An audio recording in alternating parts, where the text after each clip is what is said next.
In just a moment, we'll retrace the steps the Red Devils took in that championship season when the Lilly legacy continues.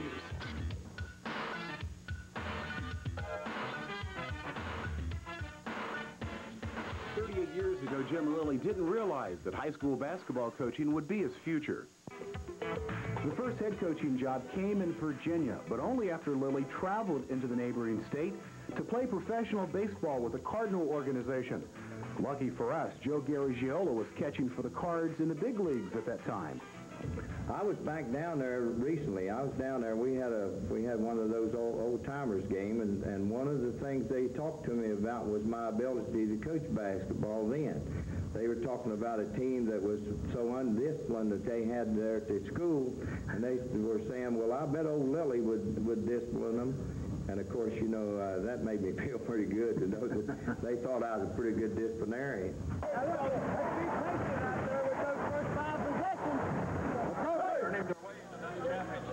After graduate study in Morgantown and an assistant coaching position in Lynchburg, Virginia, West Virginia began its love for Lilly basketball. Ironically, it was a Fayette County school that enjoyed the early success of Jim Lilly as Gully Bridge rolled up impressive numbers.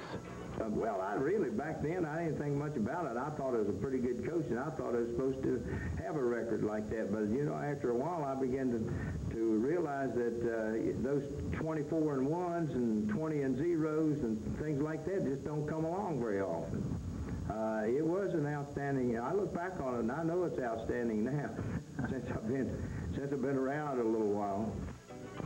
At about the same time when Jerry West was thrilling basketball fans at East Bank as a high school phenom, Logan was Lilly land. But it wasn't always paradise. They treated me, you know, like a son, really. I can't say that anybody ran me out except one person, and I won't mention that one person. He put the pressure on everybody else. And they elevated me to principal at Chapmanville High School. But I didn't want to be a principal. I wanted to be a coach. And, of course, they brought in a real good coach that took my place, and that's what they were looking for, I think. An assistant post at Dunboro High School in Kanawha County positioned this director of defense to change a losing program into winning ways. You know, I had some apprehension about everything because I didn't know whether I was a good coach or not. Once you get run out of some place, you begin to wonder. And they didn't have a very good program here. And they'd lost something like 30 ball games in a row. And I said, well, there's no place for me to go except up. So that's actually the reason I took the job, is because I could go up. I wasn't going to go any farther down. Things were looking up in 1962 as Camelot was popular, and so was winning in Oak Hill. All of this set the tone for that championship season of 1989. Preseason polls indicated what other people already believed, and that was the Red Devils had something truly special. Early season wins placed Oak Hill among the best in the state. The only loss came during a holiday tournament against host and current #1 Martinsburg. But that close loss, far away from home, seemed to help Oak Hill prepare for the windy, wintry road of West Virginia basketball. The Red Devils moved up and down the hardwood floors like prime thoroughbreds and moved up to #2 in the state polls by the time the regular season ended. After a postseason win over Nicholas County, Greenbrier East provided the next big test.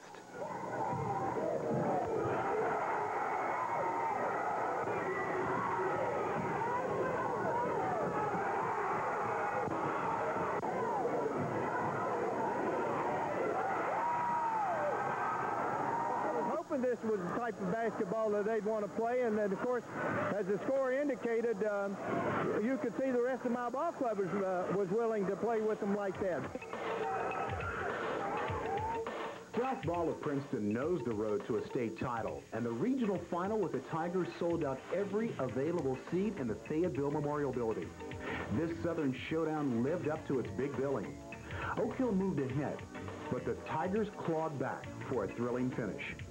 The quality of play assured that nobody would leave until it was over.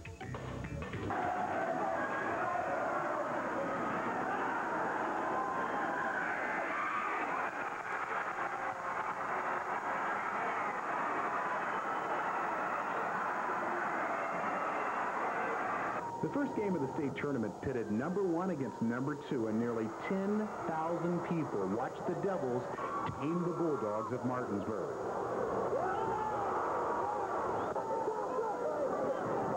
Longtime friend Don Stover of Stonewall was also in his final season of that school.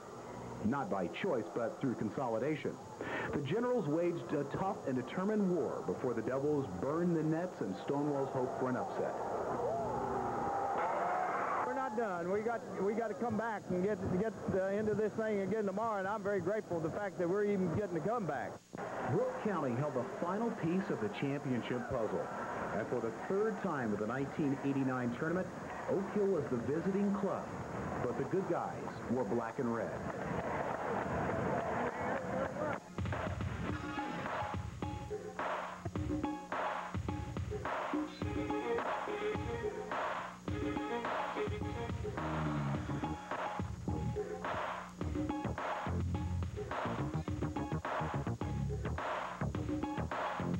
Controlled play from Brooke delayed the celebration, but it appeared the Red Devils might as well have a little fun while they waited.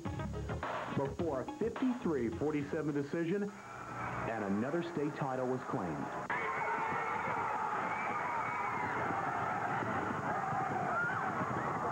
It feels great because it's his last year and all. He enjoyed coaching us, and I wonder how he's feeling right now because we want to win it for him and the team and the fans.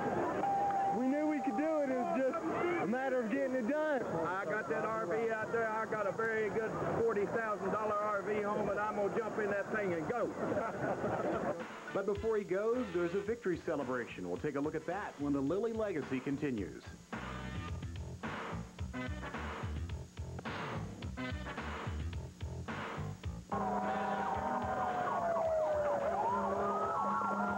There was no fire in Oak Hill the night the Red Devils returned home with the state title, but there was plenty to be happy about. Hundreds of people jammed into the school gym to hug and applaud and even kiss its legendary leader.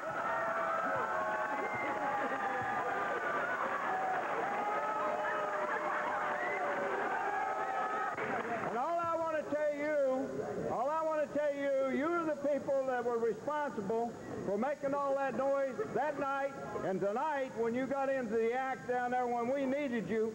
I think that you helped win that basketball game. And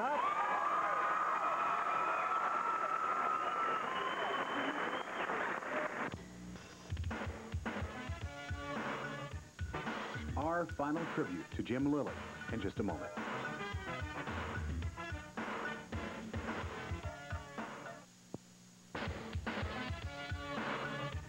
1989 state championship team from Oak Hill, West Virginia, Mr. Jim Lilly.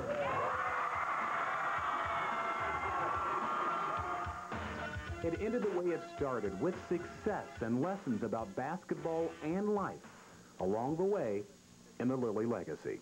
Well, I love those kids, and I like for them to realize that, you know, in order to get along in society or anywhere, that you got to have that feeling of a little bit of love towards everybody. I don't care who they are or what they've done. You got to have, you know, some of their feelings in you. You got to look at them and say, now, what's wrong with this? You know, if they got a problem, and try to help them.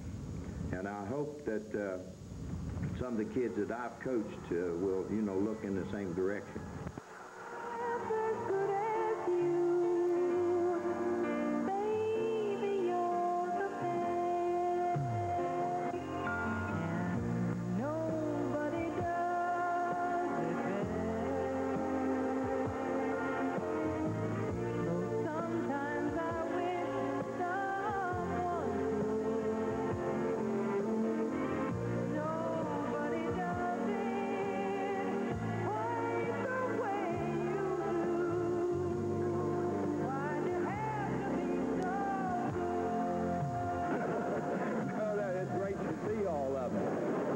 I recognize most of them, too. You know, some of them, I got one neighbor right over here somewhere that I didn't even recognize. Slick Ward standing right over there.